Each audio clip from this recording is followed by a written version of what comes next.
Company వచ్చేసి main pillar వచ్చేసి మన బిజినెస్ స్టార్టింగ్ అనేది వరంగల్ హైవే నుంచి స్టార్ట్ చేయడం జరిగింది. అక్కడే మన బిజినెస్ అనేది అక్కడ నుంచి జనరేట్ చేయడం జరిగింది. అయితే మన వరంగల్ హైవేలో 17 ప్రాజెక్టులు కంప్లీట్ చేయడం జరిగింది. అయితే ఇప్పుడు మన మెయిన్ ఉద్దేశం ఏంటంటే ఇప్పుడు నెక్స్ట్ మనకి సండే మనకి చొల్లేరు ప్రాజెక్టులో సైట్ మేళా ఉంది. దాని గురించి ఇప్పుడు సైట్ మేళాకు ముందు మనకి కస్టమర్ కమిషన్ మన పేమెంట్ మెథడ్ ఎలా ఉంటుంది, అసోసియేట్ కమిషన్ ఎలా ఉంటుంది, ఆ చొల్లేరు ప్రాజెక్ట్ హైలైట్ చేసి లొకేషన్ హైలైట్ చేసి అనేది మనం ఒకసారి చూద్దాం. ఇప్పుడు మనకి చొల్లేరు ప్రాజెక్ట్ అనేది 14 ఎకరాస్లో ఉంటుంది మొత్తం. అందులో phase 1 ఉంది, phase 2 ఉంది. వచ్చేసి ఈ ప్రాజెక్ట్ వచ్చేసి నియర్ బై హైవేకి 3 కిలోమీటర్స్ ఉంటుంది. ప్లస్ ఏంటంటే near by collectorate Bhuvanagiri collectorate ఉంటుంది. ఇప్పుడు సురేంద్రపూర్ అనేది 6 కిలోమీటర్స్ ఉంటుంది. ప్లస్ మనకి టెంపుల్ అనేది 12 కిలోమీటర్స్ ఉంటుంది. అలాగే మన 14 కిలోమీటర్స్ అనేది భువనగిరి వస్తుంది.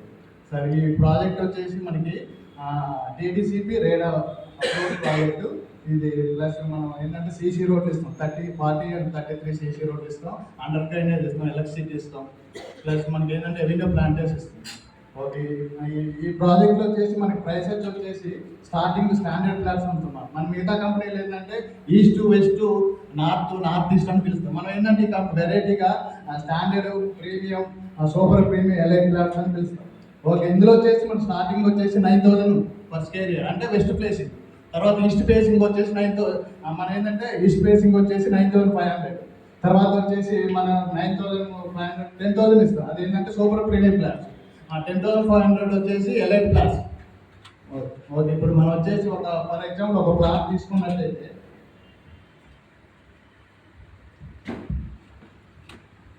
అంటే మినిమం ఇప్పుడు ఇందులో ఏంటంటే 147 నుంచి ఉన్నాయి సార్. ఇందులో 147, 161, 181 అంటే ఏ వెంచర్లో లేని అవైలబిలిటీ కస్టమర్ని బట్టి మనకి ఏ ప్రాజెక్ట్లో లేవు. కానీ అన్ని ప్రాజెక్ట్ 140 నుంచి స్టార్ట్ అయితే 600 మటుకి మధ్యలో ఏవైతే ఉన్నాయో 147, 150, 180, 163, 200, 300, 400, 500 అప్ టు 600 మటుకి ఈ ప్రాజెక్ట్లో ఉన్నాయి. అంటే ఏ ప్రాజెక్ట్లో లేని కస్టమర్ కావాల్సిన స్క్వేర్ యార్డ్స్ ఇందులో అవైలబుల్ ఉంది. ఫర్ ఎగ్జాంపుల్ ఇప్పుడు 147 స్క్వేర్ యార్డ్ తీసుకుంటే ఇందులో 9,000 ఉంది సార్. మరి 147 ఫర్ స్క్వేర్ యార్డ్ వచ్చేసి 9,000 ఉంది. ఇందులో మనకి కస్టమర్ పేమెంట్ చేస్తే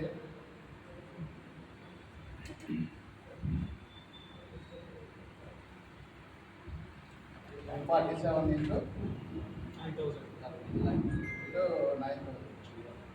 అంటే 13,23,000 అవుతుంది సార్ మొత్తం.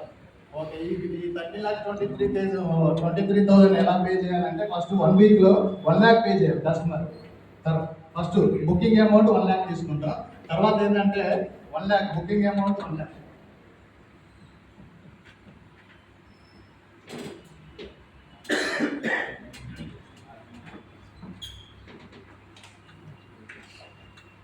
ఓకే, తర్వాత 1 వీక్ వచ్చేసి 25% పే చేయాలి కస్టమర్. తర్వాత 45 డేస్లో రిమైనింగ్ బ్యాలెన్స్ అంతా కస్టమర్ కట్టాలి, మొత్తం ఫుల్ పేమెంట్ కట్టాలి. తర్వాత కస్టమర్ ఈ పేమెంట్ అయిపోయిన తర్వాత రిజిస్ట్రేషన్ అయిపోయిన తర్వాత ఇందులో వచ్చేసి బీపీకి వచ్చేసి ఫర్ స్క్వేర్ యార్డ్ 720 రూపీస్ ఇస్తారు సార్. అంటే స్టార్ట్ 720 రూపీస్ అంటే మీరు ఒకవేళ 147 స్క్వేర్ యార్డ్ సేల్ చేస్తే 720 రూపీస్ ఇస్తారు. ఇందులో అంటే 147 into 720 అంటే 1,05,840 రూపీస్ వస్తుంది. ఇది మంచి కమిషనా కదా సార్? సూపర్, మంచి కమిషన్. ఈ ప్రాజెక్ట్కి సంబంధించి మనకి వేరేది ఏదైనా మీకు డౌట్స్ ఉన్నా ఫర్దర్ మీ సీనియర్స్ని కలవండి. Okay, thank you sir.